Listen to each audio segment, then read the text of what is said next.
আমাদের বাড়িতে একটা ছোট্ট দুর্ঘটনা ঘটেছে, ছোট না বড় দুর্ঘটনা ঘটেছে।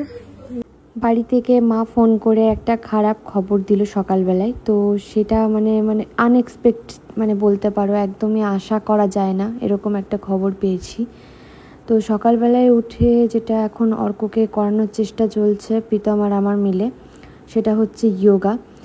ও তো ছোট মানুষ, ও প্রচুর ভুল করে, তো এটাকে একদম মজার ছলেই নেবে, ঠিক আছে? এটাকে নিয়ে আবার কেউ নানা রকম মন্তব্য জারি করে দিও না, কারণ এখন ছোট বাচ্চাদেরকে কেউ ছাড়ছো না, সেই কারণেই বলছি বাচ্চাটাকে বাচ্চার মতনই দিও।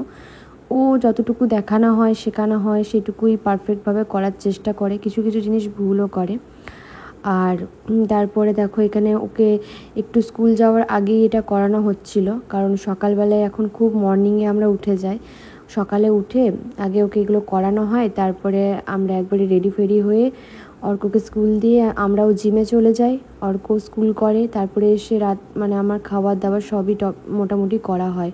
কিন্তু আজকে মানে পুরো আমাদের তো একটা রুটিন সেট হয়ে গেছে, সেই রুটিনেই আমরা চলি প্রতিদিন, কিন্তু আজকে ব্যাপারটা পুরোটাই ঘুরে গেল বলতে পারো। এমনিতেও কাল রাত থেকে হঠাৎ করে আমার ঘুম আসছিল না, যেটা আমার এখন জিম করার পর বলতে পারো এই জিনিসটা মানে এই প্রবলেমটা একদমই হচ্ছিল না আমাকে, মানে এটা মানে শুলেই ঘুমিয়ে যাচ্ছিলাম, জানো তো, এরকম একটা ব্যাপার। বাট হঠাৎ করে মানে আগামীকাল রাতের থেকে দেখছি, মানে আগামীকাল রাতে দেখলে হঠাৎ ঘুম হচ্ছে না, কিছু মানে হয় না একটা ভীষণ আনইজি ফিল, সেরকম একটা ফিল হচ্ছিল। তো আমি অত বুঝতে পারিনি, আমি ভাবলাম হয়তো এটা তো আগেও হতো আমার, তো এই জিনিসটাই হচ্ছে, এইরকম কিছুই ভাবলাম। তাও এটাও মনের মধ্যে চলছিল যে আমি তো প্রচণ্ড টায়ার্ড আছি, তারপরেও কেন আমার ঘুম আসছে না, আমি তো প্রচণ্ড ক্লান্ত, আমার চোখে ঘুম ঘিরে আসছে, তারপরেও কেন আমি ঘুমাতে পারছি না, এটাও আমার মনে হচ্ছিলো সেই মুহূর্তে দাঁড়িয়ে। কিন্তু তখন অত তো ভাবনা চিন্তা আসে না মানুষের মনে। তো যাই হোক, সকালে রীতিমতো উঠে নিজেদের কাজগুলো কন্টিনিউ করছিলাম। এখানে অর্কও নিজের মতো করে যথেষ্ট চেষ্টা করছিল এক্সারসাইজ করার, জানি এখানে একটু ভুল করছে, বাট আস্তে আস্তে ও শিখে যাবে, ওর এখন বেশি দিন হয়নি এগুলো করা, বাট আস্তে আস্তে আশা করছি শিখে যাবে। এখানে ও ইয়ার্কি মারছিল, মানে ইচ্ছা করেই করছিল এগুলো, যাতে একটু কমেডি হয় ব্যাপারটা। আর এখানে অর্ককে স্কুল দিতে যাচ্ছি, অর্ক স্কুল যাওয়ার সময় হয়ে গেছিলো, তারপরে আমি আর প্রীতম মিলে জিমে চলে গেছিলাম। তখন মা একবার ফোন করেছিল আমাকে, আমি ফোনটা ধরিনি বলতে পারো, মা ফোন করেছিল, ফোনটা ধরিনি বলতে জিম করার সময় ফোন আমি রিসিভ করি না, ঠিক আছে, মানে ফোন রিসিভ করি না, না ফোনটা শোনাই যায় না বলতে পারো, ফোনগুলো এক জায়গায় রাখা থাকে, আর আমাদের ফোন কল আসে সেটা আলাদা, আর একটা যে ফোন করি মানে ভিডিও করি সেটা একটা আলাদা। তো আজকে একটা মানে ওই ফ্লাই চেস্ট মারছিলাম, তো সেটা ভীষণ পেনফুল, তোমরা যারা জানো তারা ভালো করে জানবে, তো আমি পারছিলাম না, ভীষণ কষ্ট হচ্ছিলো। তবে আজকে জিম করতে মনও চাইছিল না, মানে বলতে পারো এক প্রকার ওই প্রীতমকে বললাম যে জিম ছেড়ে চলে যাব, ভাল লাগছে না। নাম গোপাল, জিম থেকে বেরিয়েছি, ভাবলাম বাড়ি যাব, এখানে হয়ে গেছে পাংচার, টায়ারটা গাড়ি পাংচার হয়ে গেছে পেছনটা, তখন থেকে ঠিলছে আর আমি হাঁটছি। ওই কার ভাল লাগে, দারুণ দারুণ হচ্ছে দাদা। না না তোমার ব্যথা হয়নি, চলো, হবে হবে, চলো। বিটকুটে কাণ্ডগুলো আমাদের সাথে কেন হয় আমাকে একটু বলবে? প্রচুর লাগছে। হ্যাঁ আমাদের সাথে কেন হয় যাতে বিটকুটে কাণ্ড হচ্ছে? এটা কার্ডিও বলে না, আমি কার্ডিও করে এসেছি। এটা আপ পুরো আপটা বেরোতে দম বেরিয়ে যাচ্ছে বাবারে। তো এখানে রীতিমতো গাড়িটাও মানে ঠিক করাচ্ছিল। তো তারপরে বাড়ি গিয়ে যখন আমরা একটু খাবার টাবার খাওয়ার পরই কিন্তু মা আমাদেরকে ফোন করে, আমি মানে মাকে আমি কল ব্যাক করি, মা আর ফোন করেনি আমাকে, আমি মাকে একটু কল ব্যাক করি। তো কল ব্যাক করার পর যে নিউজটা আসে সেটা হচ্ছে মানে আমার যিনি বড় পিসি আমাদের বাড়িতে, মানে সব থেকে বড় মেয়ে বলতে পারো, তিনি মানে উনি আমাদের মাঝে আর নেই, সেটাই মা আমাকে জানালো। আমি একটু শকড হলাম। দুদিন ধরে আমি কোনো রকম ভিডিও দিতে পারিনি, এক সেকেন্ড আসতে আছে, আজ প্রায় 2 দিন ধরে কোনো রকম ভিডিও দিতে পারছি না, কিছু করতে পারছি না। তার কারণ হচ্ছে তোমার আজ 2 দিন ধরে আমি কনিষ্কতেই আছি। আমার বড় পিসি, আমার 2 পিসি, তার মধ্যে বলতে পারো বড় পিসি মানে বাড়ির সব থেকে বড় মেয়ে, মানে পিসি ছিল সব থেকে বড়, পিসি ছিল সব থেকে বাড়ির বড় মেয়ে। তো তারপরে জ্যাঠা, কাকা, বাবা, ছোট পিসি এরা। তো বড় পিসি তোমার আমাদের মাঝে নেই, তো সেই জন্য তারপরে ভিডিও দেওয়া হয়নি কারোরই। মানে বিশেষ করে বাবার মন মেজাজ তো একটু খারাপ বলতেই পারো, ঠিক আছে, কারণ বাড়ির বড় মেয়ে যতই হোক।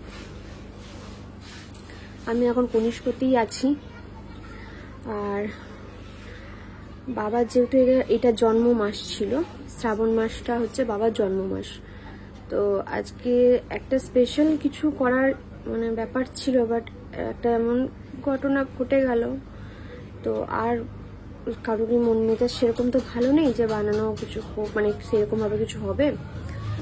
তো বাবাকে শুধু জন্ম মাসে পায়েসটাই দেবো। তোমরা যারা আমার অনেক আগের থেকে ভিডিও দেখছো তারা জানো জন্মদিনটা বাবার একটুখানি আমি স্পেশাল করে করার চেষ্টা করি, একটু কেক ফেক এনে কাটাকুটি, বেশি স্পেশাল পারি না, তবে কেক টেক এনে একটু কাটাকাটি নিয়ে একটু করার চেষ্টা করি যখন থাকি। কিন্তু এবছর সেটা হলো না, হঠাৎ করে। উনি অসুস্থ ছিলেন, এটা ঠিক, মানে বড় পিসি না অনেকদিন ধরে ভুগছিল, খুব মানে বাড়াবাড়ি হতো, বাট এবারে কিছু বাড়াবাড়ি হয়নি, মানে খুব ভালোতেই গেছে এই আর কি। তো ওই জন্য জানো তো মানে ভালো লাগছে না ভিডিও করতে। একটু তো বাড়িতে একটু দেখো, বয়স হয়েছিল ঠিক কথা, একটু শরীর নিয়ে, যারা শরীর খারাপ নিয়ে কষ্ট পায় না তারা জানে যে ওইটা থেকে মুক্তি পেয়ে গেলে তারা কতটা রেহাই পায়। তো তবু একটা মানুষের মধ্যে একটা ফাঁকা কীর্ত থাকে, তাই না? তো ওই জন্যই আর কি আমি ভিডিও পোস্ট করিনি, ইচ্ছাও করছিল না ভিডিও দিতে।